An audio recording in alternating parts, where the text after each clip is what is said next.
So hello and a very good evening to all of you. At the back of a scintillating award function, I have an equally scintillating and a very eminent panel here to discuss and debate, hopefully, Me Too in India, what newsrooms can and should do. I'm Seema Chishti, and we have with us Dhanya Rajendran, we have Ritu Kapoor, we have Meenal Baghel, and we have Rupa Jha. So from the time that Tanya Burke, about 17 years ago, in a somewhat different context, brought up the phrase Me Too, and then the actor Elisa Milano sort of brought it up more recently, we've had like an avalanche of revelations of people talking about some very deep, dark, and disturbing experiences, sharing them. And perhaps expectedly, the newsroom has been very central to that debate. As participants and as reporters, which was perhaps natural because you have some of the most articulate women voices were perhaps to be found in the media that you had this. We had Tanushri Datta 3 months ago talk about it, and then we had much more which hit a senior editor. A minister was forced to resign, and then there was a court case, there was a lot of victim shaming. The system also kind of got back and did things. We have a lot to discuss here today. Our theme is what newsrooms can and should do. So there is a lot of chatter around where do we go in Me Too from here in 2019. Where do we go by way of just making it about posh committees, about workshops? Is it going to be just that? Or is there deeper, darker questions we need to talk about and talk about the responsibility and the role of all of us, not just as women, but as senior women editors, which is why we thought it would be marvelous to have women editors who take a lot of decisions, all of which are not because they're women, but a lot of them, most of them, being because they're editors. And this is something that's come up now in a way that hasn't really been resolved, and we're far from closure on this. So we will get into a discussion amongst us, and we'll throw it open to the audience a little later. But before that, may I invite each of you to have your say briefly and flag some things that you think should be put on the table. Dhanya, would you like to start? Hi. So when the Me Too movement started, as a woman, as an individual, I felt really happy that there was an outpouring and women were coming forward to speak about those things which were taboo. They were scared to speak about it. They feared that they would be humiliated. As a journalist, initially, yes, the first 2 or 3 days we had to report on the trend of Me Too, the fact that people are naming and shaming on Twitter and other social media. But after 2 or 3 days, I think the journalistic rigor sort of set in. That if you want to go ahead and report a story, like it was done in America and other countries, that you have to follow all the discipline, a proper journalistic exercise. So from then on, it became like that. Having covered Me Too for the last 1 month, and I believe that it has started conversations about what is workplace harassment, about what covers workplace harassment, what should we do as a workplace, how do we protect our employees, how do we give training to them. I think these conversations were completely missing in the Indian context, and those conversations have started. As far as newsrooms are concerned, I'm sorry to say that most newsrooms in India do not have internal complaints committees. They have not trained their journalists. They do not conduct workshops. So even for newsrooms, it's been a revelation. Me Too has been a revelation. So naming and shaming and the shock from the naming and shaming, I think we are over that now. Now we need to move to the next step of Me Too, which is to ensure that all organizations have ICCs as per law, that employees are told that there are policy changes. So I think now we need to move beyond the naming and shaming, and as journalists, think how we can report on Me Too better so that there are more policy-driven things. How did this Me Too become a sort of globally the most powerful hashtag? I think the answer to that, we need to step back from individual stories and understand the difference between public voice and private voice. I mean, there's this, the first recorded instance of a woman being told to shut up in public is to be found in Homer's Odyssey, written 3,000 years ago.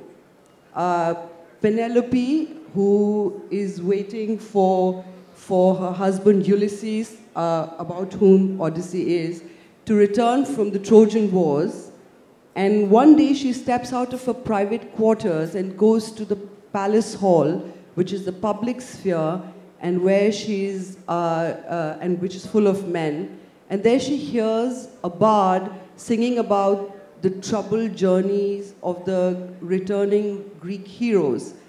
And she says to the bard that, why don't you sing something more joyful, something more hopeful? At this point, her son, who is barely a teenager, steps up and shuts her up and says, Mother, go back to your private quarters and go about your womanly business. Speech is the business of men, all men. So the idea of, the historian Mary Beard, who recounts this, says that at the very start of chronicling of Western civilization as we know it, it's very, very clear that women can speak in private domain, but not in the public domain. Fast forward to the 21st century, what happened is that social media, for the first time, gave women access to a public platform so that they could speak publicly. And which is why when Priya Ramani sort of outed MJ Akbar, or Ghazala Wahab, who wrote sort of very movingly about her experience, what does Mr. Akbar do? He actually does what Penelope's son did 3,000 years ago, which is he tries to shut up the women. Well, how? By saying, I will file defamation, by saying these are lies. And what happened to many women who had worked with him is that, aside from the experience that they might have had with him, this shutting up all over again and to stop them from speaking in public is what really kind of enraged many of us. And I remember when I was writing that petition, there were women who were spread over continents, across time zones. We had not met with each other in 20 years, but they all started sort of signing up and saying, please add my name, please add my name. I remember, and the Express journalist to whom I had passed on the petition, and I'm very glad that Express gave it the due consideration that they did. But the fact is that even as he was putting out the story, I was adding more names. And at the end of it all, it felt like those of you who have seen Mirch Masala, the women who run up to the character of Nasiruddin Shah, sort of angrily flinging those chilies. And there's just a lot of rage. And I think the thing about Me Too is that women are now saying that they will no longer be kept out of public debate, and so the rest of the world has to just deal with it. Yeah, I know that by invoking Telemachus, you said something sort of very basic. Ritu, your 2 minutes. I think the naming and shaming and the anger and the speaking out was, I think it was kept silent for so many decades that, and I'm sure almost every woman who's here, including myself, we've all been subjected to sexual harassment somewhere or the other. And in my generation, you sort of reported and you quit because there was no way of staying on after you had called somebody out. But at least, you did call people out. The important thing, I think, is it's a given that the naming and shaming and the outrage on social media was much needed. But I think now, if we were to say, how do you make this movement meaningful? What do we as editors or people who are running newsrooms, what do we do now? And some of the answers are obvious. I mean, obviously you have to have a very representative IC where it's not just senior people sitting in the IC that is representative. It has to have it should be a reflection or representative of the demographic across the newsroom. But I think one of the things that comes to me immediately is that we need more women in newsrooms in all organizations. I think it has to be consciously a 50-50 representation, gender representation in newsrooms, because that's the only way. And I don't mean just hiring women. I mean in terms of the voice of women journalists. in prime time debates, how many women are representing the debate? You know, the voice of the women has to be there, because otherwise it's just becomes a movement that happened on the side and there were angry women. It has to go beyond that. And the other thing that I think it's important for this movement to make a radical change is it has to become meaningful to officially or formally report. Because if it's only going to be women speaking out on social media anonymously or otherwise, then it's not really going to sustain. But the thing is that if a woman has to go file an FIR or take legal recourse, or to even in some instances, in slightly hostile management situations, even initiate an IC proceeding, it's tough. We know from the Tehelka case that there is an example there where you know that if I'm going to report, the legal process or the due process is going to string me out. So I think it's important for the Me Too movement to also allow us as a country to relook at some of the laws, to somehow fast track, because a lot of these cases are he said, she said. A lot of them are anonymous. It's very confounding. It's not easy. The other thing that we need, I think, is apart from having a far stronger representation of women in newsrooms, is one of the things that I think that has happened is, and it's good in a lot of ways, it's men are scared. And I think there's a lot of good that comes out of scared men, because I think there's been years of men not being scared and men knowing what they can do. But I think I now find that men are not part of the conversation on Me Too or on sexual harassment. They're quiet. And I think for this movement to be meaningful, it'll have to be introspection, and men have to be part of the conversation. I can tell you that very often in our debate, in even our newsrooms, when it comes to this, men fall silent. They're too wary of saying something which may be hurtful or which may come across as inappropriate. So I think what Dhanya said about sensitization, workshops, awareness sessions, etc., are really, really important. And I think one of the things that's not been happening is proper documentation by HR. I think there have been too many instances of men being quietly sacked or let off because they are sexual predators, but they can go and be hired in other newsrooms. There isn't enough of a paper trail or a documentation trail for future organizations to look at and to assess whether they want that individual or not. So I mean, we can talk about it a little bit Thank more. you for a detailed look at what could be done. Rupa, you're concerned about how all this connects to the larger world, and you see it as something beyond the newsroom. Absolutely.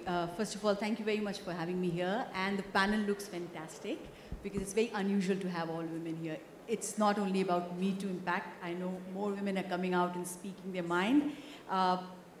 You mentioned about Me Too, the hashtag, when it became a world trend.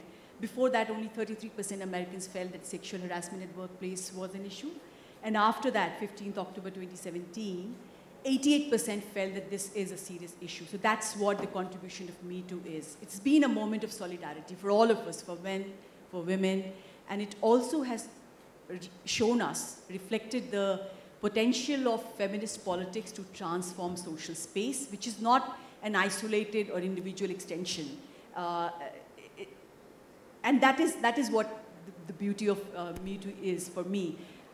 I know what newsrooms can do and should do. Before that, a lot of things have to be done and changed outside newsroom. Having said that, I am a team leader, fairly new in the role for the past 2 years, and I feel that social change is not inevitable. It is negotiated. And we, as editors in newsrooms, as journalists, we can negotiate, we can be the starting point of the change, which we have, and we are engaging with all of it in a very constructive way.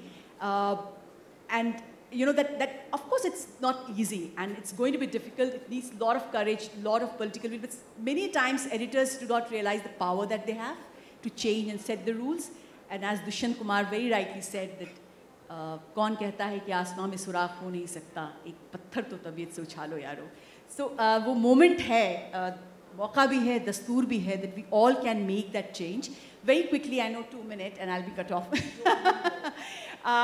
I think if you ask me that as a news editor, how will I like to see the changes in my newsroom, I'll go back to what Ritu was saying and what Dhanya also mentioned, that it has to be a diversified newsroom. What newsrooms are missing out, besides news, of course, now no offense meant to any media houses, is a diversified newsroom in a genuine way. We don't have.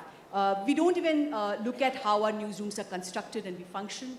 The only report that I could find out was way back in 2006, which was done by Anil Chamaria and Yogendra Yadav.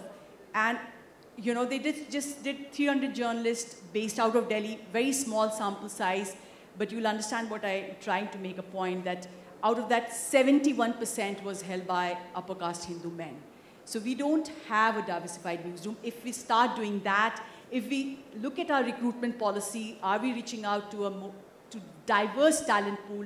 If we fight out our unconscious bias towards what women can do, what they can't do, and of course, believe in sisterhood. That's what Me Too again demonstrated. That, you know, there has to be a sustained, continued struggle and commitment that, you know, we can make the newsrooms more inclusive and equitable for each one of us. Thank you, Rupa. Thank you all. Just to get our discussion sort of going, how have Indian newsrooms generally done with reporting Me Too? So you have Mr. Fannin at the New Yorker, Harvey Weinstein breaks out, and as you said, it is a he says, she says moment. He goes out and there's a 10-month investigation. He speaks to 13 women in detail, documents things, and there is a story. There is something there which is tangible, which respects testimonies, but just doesn't leave it at that, but goes and investigates. Why haven't we had that here in India? Not just reporting what's kind of broken somewhere in some social media space, which is very useful, but gone beyond that and done the hard yards. Why has that not happened? Thoughts? I can tell you from the experience of our newsroom. Now, our newsroom comprises at least 55% is a lot of young women journalists. And I'll be honest enough to say that I think for a lot of our younger, I think Me Too triggered a lot of personal experiences. I think because of that, because of you know, you've got to respect that sentiment in the newsroom, I think there was a little more activism than pure journalism when it came to reporting Me Too. I mean, while we did the thing of, you know, right of reply, you reached out to the accused or the person who had been named or shamed. But in terms of deeper investigation, I think it took a while for us to be able to move towards that. I can tell you that we had conversations like, should we do a story on presumption of guilt? And there was a very strong view in our newsroom against doing something like that, because there was a fear that it's a movement that's just beginning to gather strength. It needs that kind of activist backing for a while. So it took a while, I think, because it's a movement, you know, as they say, you know, the soul of a people long suffering, finding utterance after such a long time, that I think it went off key. But I think the important thing is that it's now beginning to, the only thing that it's important is I think we have to not stop reporting. I think one of the problems is that when there's a surge, all media chases it, it's reported, and then it dies down and the next new shiny thing happens. In our instance, it's elections now. So elections shouldn't prevent us from continuing to report meaningfully on Me Too. Sorry, go ahead. No, I think there's a larger question to how we look at such issues, you know. We, as media houses, we never paid attention. We didn't give it as much importance as one should, to start off with. We were just kind of trying to understand, acha, ye victim shaming hai, ya ye karna chahiye, nahi karna chahiye. You know, there was a lot of confusion about A, how to report it, and B, should this be reported or not? And that's an honest assessment. Some of the media houses, of course, went out and were very brave. But most of the media houses, I thought, you know, they took time to even take the cognizance of the issue and the seriousness of the issue to report about. What do you think? I think there are some very sort of, the key issue is that increasingly people's mistrust of mainstream media, which is why a lot of women chose to speak out on Twitter rather than approach journalists, which is something we need to look at. Second is, I think as a newspaper, I'll tell you that we took a call that we will not report any anonymous allegations. So that, I mean, I strongly feel that women have to take ownership of their allegations. So I think that deterred a lot of people from stepping forward. And I think that the third reason is that even though a lot of women did kind of mention some names and shame people on Twitter, when it came to speaking at length and to kind of holding on to their narratives, a lot of the women did back out. So it was not so easy. I think what Ronan Farrow did was incredible. Also the kind of time that American news magazines allowed, we just don't have the luxury of that time. Then you're a new media thing. Did you kind of go down the road and do some reporting, your units? So first, I just want to say that I think we shouldn't confuse Me Too with the police process where we're looking for evidence and it shouldn't be a he said and a me said and she said. Because the movement is to encourage women to speak out what they would otherwise not have spoken out loud. Like, we all have our internal systems where we tell, there's a whisper campaign, right, amongst women. There's a man who molests, or just be careful about it. It's a whisper system which sort of became public, like Meenal said in the beginning. So I think we shouldn't confuse Me Too with the policing system as to, is there enough proof? But as a journalist... Reporting, yeah. Yeah. While reporting, yes, we have to ask for corroborations, we have to ask for proof, but in many cases there were none. In many cases, the women were too shocked at that time, shocked for many years, in fact, and obviously there's no proof of what happened. But as journalists, then what can we look for? Is there anyone who can corroborate it? So I think most media houses did follow some of these things. There were some really good stories. I think the BCCL story by News Laundry, there were a couple of really good in-depth stories. Should we do more? Of course, I know of a lot of media houses who are trying to investigate big names, but it's not easy. And I actually disagree with Meenal when she says that women have to own up to the allegations they make and they cannot be anonymous. The whole point of the movement is that there are many women who still cannot afford to put their name, their face on that allegation. As a journalist, if I know the person, they can still remain anonymous for my audience, right? But at some point they have to step up, because if you're sued for defamation, then I mean, I think it's important for them to step up at some point. That's definitely there. I mean, as a media organization, you're going to get sued. But my point is, as a journalist, can we insist that all these women come out and put their names and faces there? I don't think so. Why did the Raya Sarkar list come up? Because there are so many people who are suffering within the system. They want to remain anonymous, and they know that the due process is flawed. They're not going, and many of them, minded, are not even looking for justice. This whole journalistic notion of justice is not what Me Too is also about. They just want to tell the world that this is what happened to me. They're not looking for justice. A lot of them are not looking for justice. Where do we put the due process then? You know, the question of... What is due process? Exactly. So what is due process? And there is, I mean, there's rule of law, there is spirit of natural justice. I mean, these are the, but that has not helped all these women for so many years. True. No, but also, does that really help us? I mean, does that really give us, what do you call that? What do you say that in English? Right to report on things which may not be true? I mean, that's the conundrum I'm talking about. As a journalist, definitely not. As an organization, you shouldn't report it. I'm not saying no. But I think there are some rules that need to be broken while covering this. We cannot go by the old rule book anymore. But you know, there's a difference, Dhanya, between being a social media platform where you can put out things and rules of journalism don't apply there. And there's a difference between being a journalistic platform. A journalistic platform can't start mirroring social media, because I think then there's so a lot everything about MJ Akbar was also he said, she said. Why did we report on it? No, but because a lot of women who came forward. The women took ownership of what they were saying. So these women are in privileged positions. They could take ownership. There are so many women who cannot. So do we not help them at all? No, you're right. I'll just frame a question coming from here. You mentioned the Raya Sarkar list. I'm sure everybody's aware of that. But that Excel spreadsheet where there were a lot of anonymous people and a lot of names from academia were mentioned.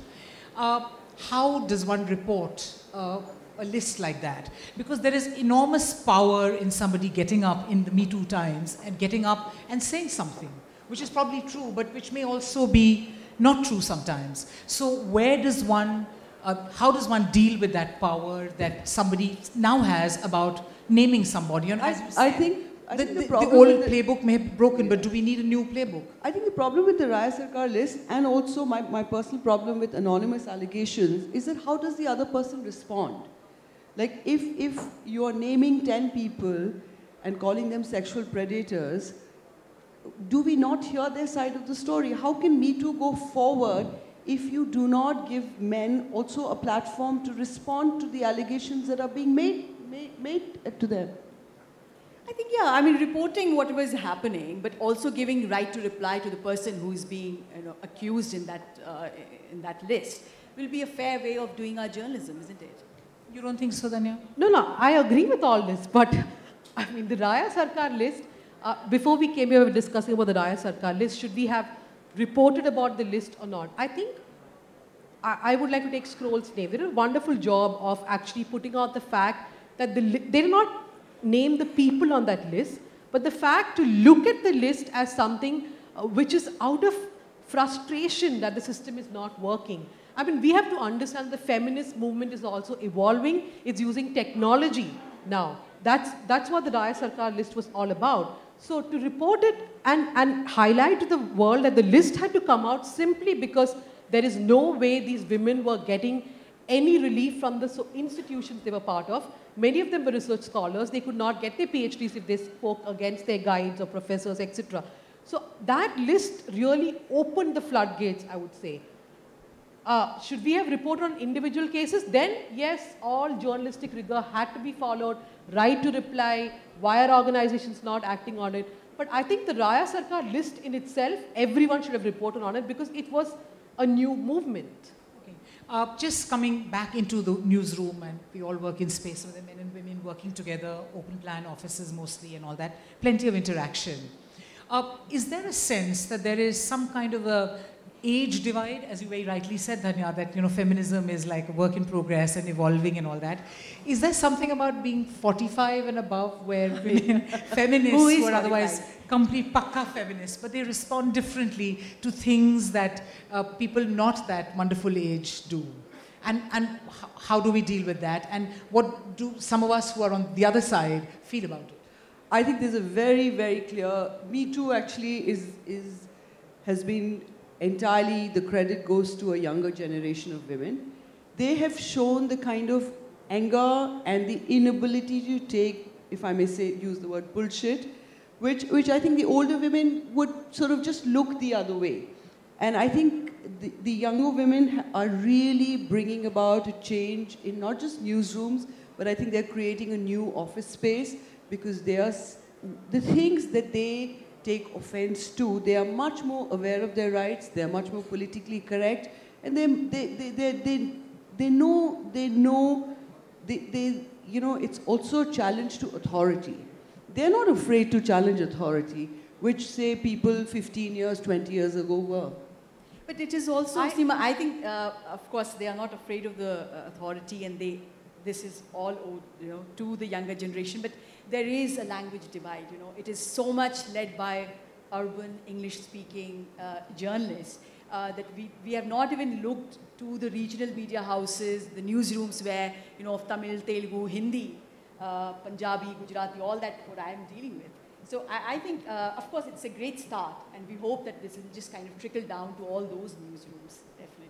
So about the age gap, I would safely assume I'm the youngest here. Totally correct. But even in my newsroom where I have 21, 22, 23, 24-year-olds, I'll tell you a small example where there is this 60-plus-year-old man who I've known for many years. I introduced him to a young reporter in my team for something. And he sends her a message. It was not lewd, but it was just, she did not appreciate the message. What did he say? He said pretty. Okay, so, but she said, I take offense to it. I don't know him. He's 60 plus. Why should he say that to me? And what Me Too really taught me is to start looking at things from an other person's perspective. That I may not find it problematic, but she does. And that's her viewpoint, and I have to respect it. Something which I thought was not lewd, or I brushed it off as not workplace harassment, that standard may not apply to someone else in my organization.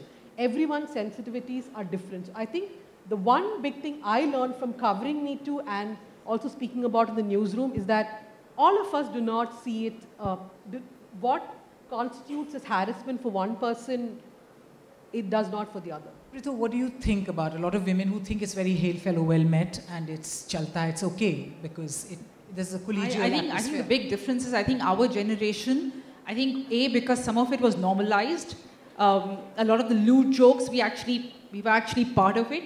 I think our generation, I can tell you that when I started working, there was no private, there was no private television, there was only Doordarshan.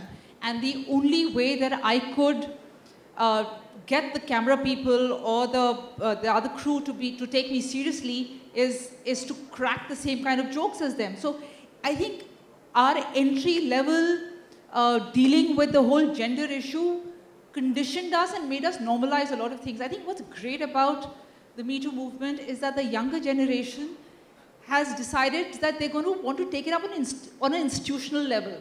We dealt with it on a one-on-one. I'll deal with the guy on I won't take the bullshit, but I'll give it back to him, but on a one-on-one basis. I think but I think the point that Rupa is making is an important one, which is that this whole thing, this whole debate, this whole conversation that we're having is still a very tiny Twitterverse environment. I've spoken to some of the, my colleagues that I know who are in Hindi newsrooms or regional newsrooms, and I had that conversation because I know what they've dealt with. And it hasn't yet percolated down because they're very clearly saying that, if I was to speak out, I'm actually going to be isolated. I'm not even going to get support. So I think one of the things that's come out of the normalizing of our generation, which I think is important for the younger, is that a lot of us were aware of a lot of what was going on, but we didn't get together and speak about it. A lot of us knew about a lot of people who have now been called out and named and shamed. But I think that is important. It's important for newsrooms and organizations to now be sensitized, which is if the one individual, like I'm talking about this one former colleague in a Hindi newsroom who's not going to speak out because the Hindi media newsroom hasn't really evolved till there, can other people speak out? Now that's one of the issues. I think that's the power. That's one of the things that happened with Me Too, no, right? Other women spoke out for women who was hesitant. And why is that okay? Happen? No, why did it happen when, 10 years back, that we did, these things were there much before the hashtag became popular. I think there was no sense of sisterhood. That you would find support, like one Priya Ramani comes out and 10 more women come out. It does make a lot of difference. And when it's happening all across the globe at the same time, it gives you a lot of courage. So I follow 4 regional languages closely, Tamil, Telugu, Malayalam and Kannada.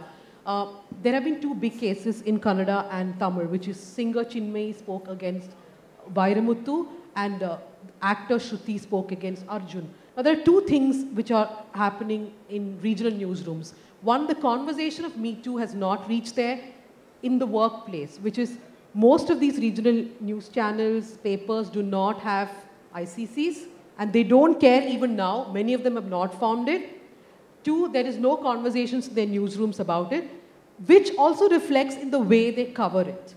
For example, Chinmayi, except I think 1 or 2 Tamil, or maybe 4 or 5 Tamil organizations, almost everyone has been busy shaming her. The same goes for Shruti. So I think the coverage, the sensitization has to begin from the newsroom. We are so patriarchal, we have so many misogynists amongst us, we have no sympathy, no empathy while covering this, and we are expecting the world to have it. Let's start from our newsrooms. So you mentioned about sort of the bias, which is the caste bias as well, that comes in and that skews things. Can Me Too kind of be divorced from the politics of the day?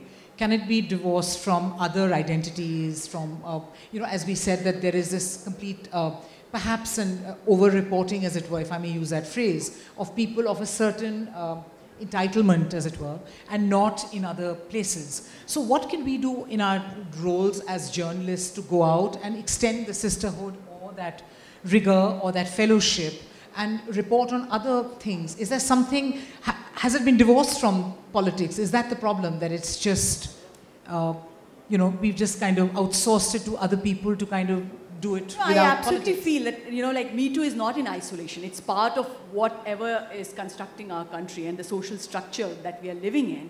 Whether it's caste, it's gender, everything is connected. Whether it's politics, when MJ Akbar happened and that the government didn't react, of course it gave the kind of message. And that is the kind of, you know, I mean, that's a message that you send out to various people out there that it's okay not to respond, and it could be one frivolous thing.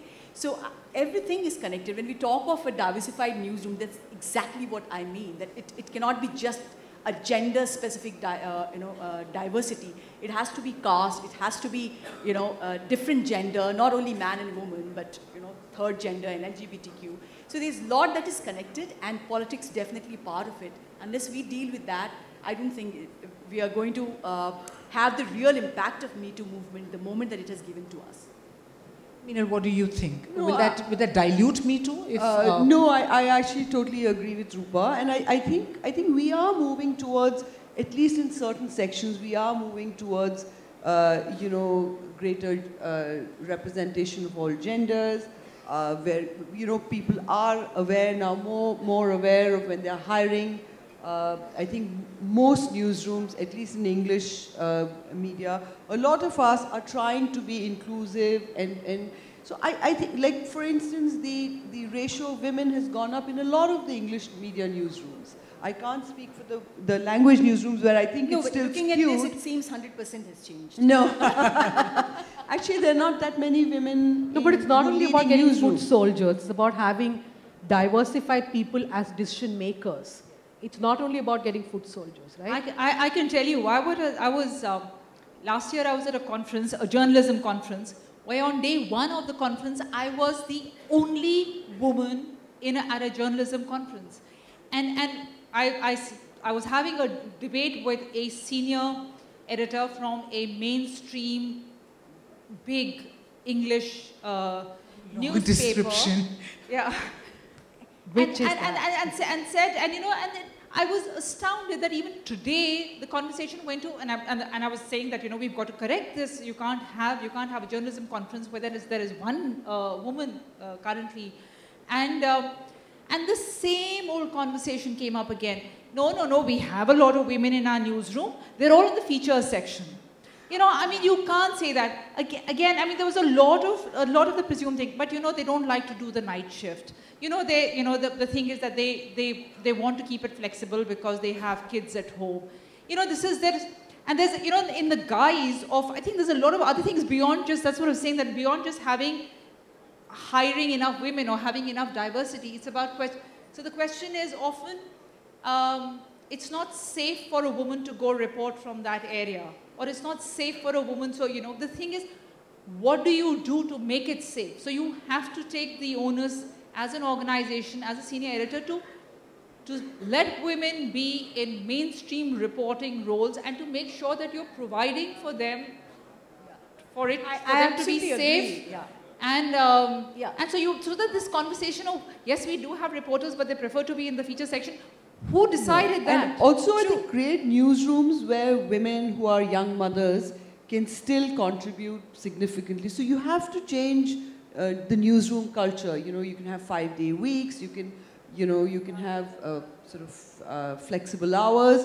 But I think it's important that this conversation has started it. I think many of the women journalists who are here, each one of us can have a story to share right now, that why certain role, certain story, certain beat was given or not given to them based on their gender and not on their capability as a journalist.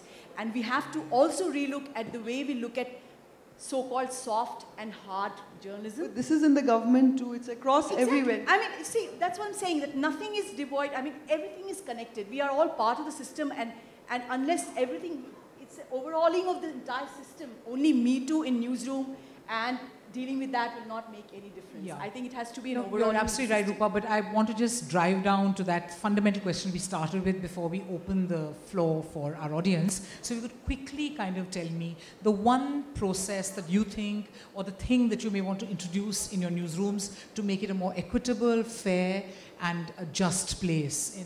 Then you want to go first. Hiring to have an inclusive newsroom. I really try, but sometimes it just doesn't work out, but I wish I could do more of it. Yeah, I mean, it starts at hiring, but it moves on to making sure that there are equal roles and, equal participation in all things in the newsroom. And for there to be constant training and sensitization, there is a lot of conditioning that the men in the newsroom have come with. Even the women. Even the women. So I think that conditioning is not going to go away tomorrow, and I don't think fear and threat is going to be the solution. I think you've got to have a constant sensitization thing, and like I said, and the kind of content that the newsroom looks at. Including reporting on Me Too. I think one of the things that we have to do is a lot of the reporting on Me Too dwells on the details of how the sexual harassment took place. I think pushing some of that out of the way, it's how you're reporting constantly. Everything that you're reporting has to be sensitive to gender issues. Meenal. I think hiring, and second, very clearly giving out a message that when somebody does come to you with an issue related to sexual harassment, to sort of, the first instinct should not be to disbelieve them or to dismiss their story, but to actually set a due process in place. Very, very important to give out this message to colleagues in the newsroom. Yeah, absolutely. Picking up from what Meenal said, that stop, pause, and listen when somebody says it has been hard journey, man or woman. Of course, hiring, as I said earlier in my opening remark, recruitment policy, unconscious bias. I feel very strongly about it, and believe in the strength of collective. Can I just add, definitely more women in senior roles. I think every newsroom across needs to have women in senior roles, because all said and done, a woman's boss will be more sensitive to situations. Okay, on that rather interesting note, let's open the floor for any of you who might have things to say or contribute. Please identify yourselves and wait for one of my colleagues to reach you with a microphone. If you'd like to raise your hand if you have something to say. Can we get a microphone here, please?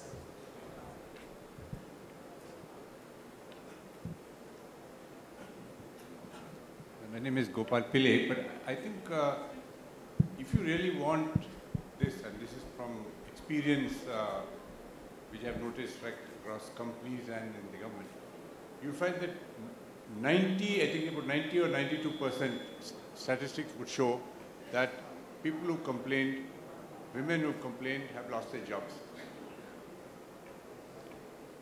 So it's very important, and I think your HR policy in the newsroom, and this is something which we've done in some of the companies on which I'm on the board of directors, we've actually changed our HR policy to say that if a woman complains and it's established, on no account, for whatever reason, she will not be allowed to leave the company. And it's the HR director will be held responsible if she subsequently resigns. Because we've had a case where somebody has been found guilty, dismissed. And the 4 women who gave the complaint within 30 days, and you can know why it happens, because the rest of the organization says that, look, you're the one who complained, got rid of our boss, etc. And there's so much social pressure that they've all finally resigned and left.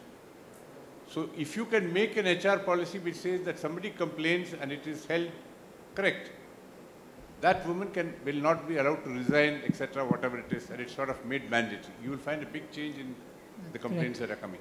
Can we have someone? Yes.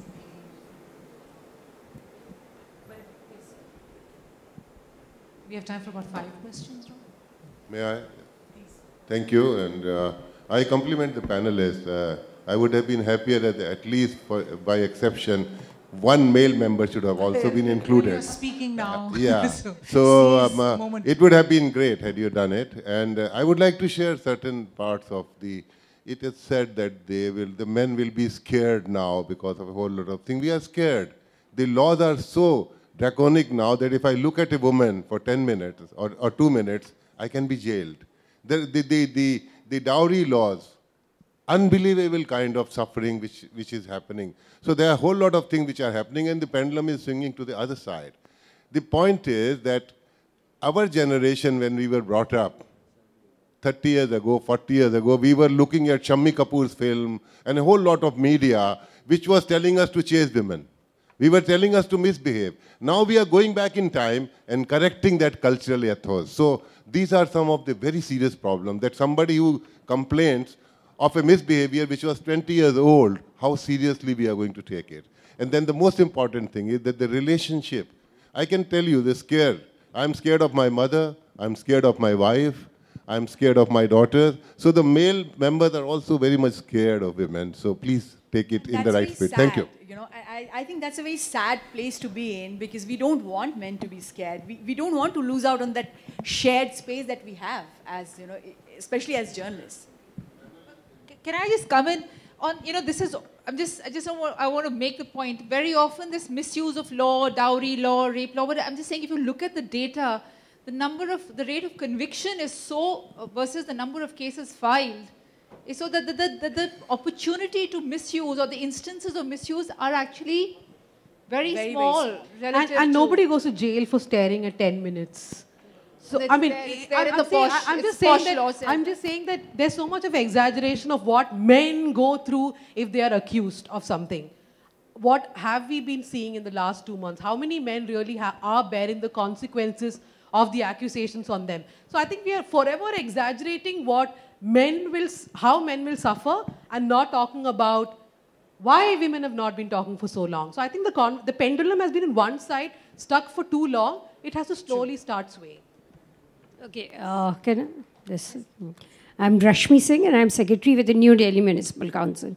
And, you know, one comment and a question both, that how intensely are we looking at the sexual harassment, prevention of sexual harassment, the act, you know, at workplace? Because not much is being heard about that. And incidentally, I was a part of the Ministry of Women and Child when this act was formulated. And I still feel that, you know, being in the various organizations, be it government or the corporate, that the act is still not understood in terms of letter and spirit. It's not the violation per se, but, you know, many of the things which provide for enabling environment for the women to feel safe at workplace, you know, as the employer's responsibility, including what Mr. Pillai just said, that the transfer part. So the act actually provides that if a woman has filed a complaint and during the course of the inquiry, a woman will not be transferred. But I think we need to add this in our discourse and talk more about it so that it gets ingrained as a part of our working culture. Thank you. You're absolutely right. I think it's very, very crucial for all organizations to, first of all, put this in place, put systems in place. There are very few, I mean, we've seen in the last 4 or 5 years that more and more institutions are putting recourse mechanisms in place. But that's just not enough. I think everybody working there has to be made aware that there are these recourses in place. It has to be simple. If I have to file a complaint and there has to be a redressal mechanism, it has to be simple and it has to be quick. Because justice delayed is really justice denied. And you cannot make it, and I think it works both ways. Resolution works for the man as well as for the woman. So it's very, very important that everybody be made aware, it's simple, and any redressal mechanism has to be quick. I also think it's important for us to look at the POSH guidelines in the context of Me Too, because Me Too has actually confounded us on how to deal with POSH, you know, as it currently exists. Because now, for instance, Me Too, a lot of the complaints that are coming in are not workplace or your workplace complaints. So where does the organization or where does the IC draw the line? The instances could have been of 10 years ago, 12 years ago, 15 years ago, 4 years ago. They may not have happened at your workplace, but what they are indicating is that that individual could be a sexual deviant or could be a sexual predator. Do you take that issue up? There is sexual harassment. There's online sexual harassment, which is not being, where my journalist is not being harassed by somebody within the newsroom, but it's somebody outside the newsroom. The sexual harassment could take place while she is reporting in the field. Now, should the IC only now still be, looking only at sexual harassment by one employee, from one employee to the other? Or should we be re-looking at how we are looking at the POSH guidelines? Is it time for us to do another review of the POSH guidelines as well, in the context of Me Too? Yes, please. Last two questions, if there are any. No, I think the panel has succeeded in silencing pretty much everyone. Most of them are men. Yeah. So shall we draw a line under the discussion, ladies? Sure. Okay, thank you very much for being so patient and participating and sharing your thoughts. Thank you very much, Dhanya, Ritu, Meenal, and Rupa. Thank you very much. We're very grateful to you. Thank you. Thanks.